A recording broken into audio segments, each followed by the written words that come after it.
नहीं करते तो वो जंगल कट जाता, मॉल बन जाता, कुछ बन जाता वहाँ पे। तो ये क्या हो रहा है, ये आप ही लोग कर रहे हो ना। एंड देन उसके बाद आप जानवरों पे डाल रहे हो। रेबीज़ के केसेस कहीं पे भी ऑन रिकॉर्ड नहीं है, ये कहाँ से इतने केसेस है I don't know, but record कहीं पे नहीं है। आप रेबीज़ के, फिर भी मैं अगर मान लूँ कि इतने रिकॉर्ड से, तो आप रेप के और रेबीज़ के केसेस उठा के देख लो, फिर भी कम निकलेंगे रेबीज़ के केसेस। मैं रेबीज़ को सपोर्ट नहीं कर रही कि जिन लोगों को रेबीज़ हुआ, जिनकी डेथ हो गई, वो सही है। लेकिन अगर 10 कुत्ते हैं, 10 में से अगर 1 या 2 हैं, तो आप उनका कर सकते हो, कुछ वैक्सीनेशन कर सकते हो, आप उनको ले जाके शेल्टर में कर सकते हो, जिनकी वजह से दिक्कत है। बट जिनकी वजह से दिक्कत नहीं है, उनको क्यों मारना। बट फिर भी आपने ये चीज़ दी।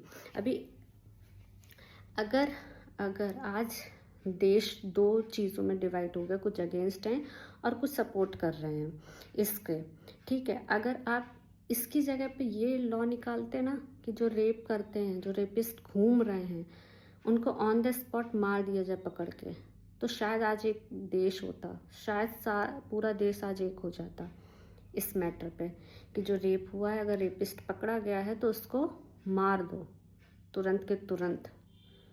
लेकिन आपने वो नहीं किया, ठीक है। वो आपकी औकात में ही नहीं करना उस टाइप का रूल निकालना।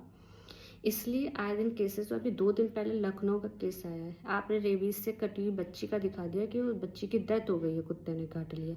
इस वजह से आतंक बहुत कुत्तों का बढ़ गया, तो आपने ये रूल निकाल लिया। 2 दिन पहले लखनऊ में केस हुआ है, स्टेशन से बच्ची को उठा के ले गए, प्राइवेट पार्ट काट दिया उसका रेप करने के बाद। वो किसी की बच्ची नहीं थी, उसके लिए कुछ नहीं निकालना है रूल आपको। कहाँ है रेपिस्ट, पकड़ भी गया तो आप उसको उठा के जेल में फेंक दोगे, थोड़े टाइम बाद पता नहीं कब, जब मामला शांत हो जाए, कि कब निकल भी आए वो।